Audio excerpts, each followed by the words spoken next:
Hello అండి. ఈరోజు కొంచెం బయటకైతే వెళ్తున్నాం అనమాట. చికెన్ తీసుకురావడానికి కొంచెం సామాగ్రి కూడా కావాలి. తీసుకొని అయితే వచ్చేసాం. హెవీ రైన్ అవుట్ సైడ్ అయితే.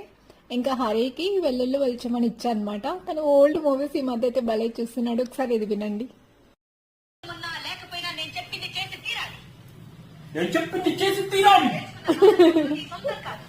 ఇక్కడ ఇద్దరి కోసం అయితే 300 గ్రామ్స్ చికెన్ అయితే తెచ్చుకున్నాం అనమాట.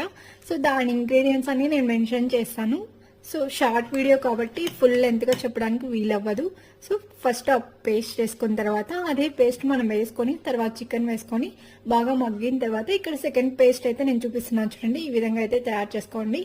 బాగా కొంచెం కలర్ వచ్చేంత వరకు బాగా ఉడికినిచ్చిన తర్వాత సో మీకు వాటర్ ఎక్కువ కావాలంటే వాటర్ ఎక్కువ యాడ్ చేసుకొని, లేదంటే చిక్క కావాలంటే చిక్క కూడా వేసుకోండి. ఇక వంట అయితే అయిపోయిందనమాట. ఇంకా హరీష్ని అయితే పిలిచేస్తున్నాను. ఇంతే video. Subscribe for more videos.